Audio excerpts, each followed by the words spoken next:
정부가 북한의 4차 핵실험과 잇따른 장거리 미사일 발사에 대응해서 강력한 조치를 내놨습니다. 정부는 오늘 개성공단을 전면 중단하겠다고 발표했습니다. 지성림 기자입니다.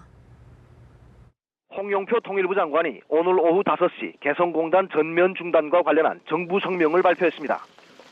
정부는 북한이 핵을 포기하고 변화할 수밖에 없도록 만들기 위한 특단의 대책으로 개성공단 전면 중단을 결정했다고 밝혔습니다.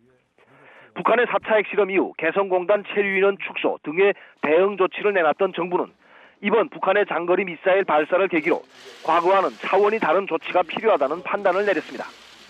이에 정부는 오늘 오전 긴급 국가안전보장회의 상임위원회를 열고 개성공단 전면 중단을 최종 결정했습니다. 정부는 북한이 우리와 국제사회에 거듭된 경고에도 핵실험에 이어 또다시 장거리 미사일을 발사한 것은 묵과할 수 없는 극단적 도발이라고 규탄했습니다. 그러면서 한반도 평화의 당사자인 우리가 책임 있는 자세로 북한이 평화를 파괴한 대가를 치르도록 강력 대응해야 한다고 이번 조치의 배경을 설명했습니다. 특히 정부는 국제사회가 북한의 핵미사일 도발에 대해 제재를 강화하는 상황에서 북한이 개성공단을 통해 벌어들인 외화가 대량 살상무기 개발에 이용되는 일이 있어서는 안 된다고 강조했습니다.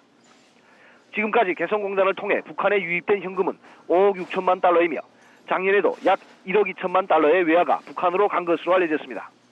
정부의 이번 조치는 북한의 핵미사일 개발 자금을 원천 차단하는 것이 목적인 것으로 전해졌습니다. 정부는 오후 5시경 북측에도 개성공단 전면 중단 결정을 통보했으며 개성공단에 근무하는 우리 측 인원의 안전한 귀환 등 필요한 협력을 요구했습니다. 현재 개성공단에는 184명의 우리 국민이 체류하는 것으로 알려졌는데 통일부 당국자는 조속한 시일 내에 우리 측 인력의 철수를 완료할 것이라고 말했습니다. 정부는 개성공단에 남아있는 우리 국민의 안전한 귀환을 위해 총력을 기울이는 한편 입주 기업의 피해 보상을 비롯한 개성공단 전면 중단에 따라 발생하는 문제를 신속히 처리하겠다고 밝혔습니다.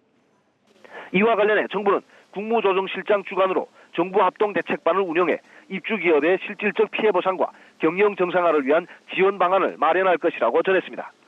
지금까지 통일부에서 전해드렸습니다.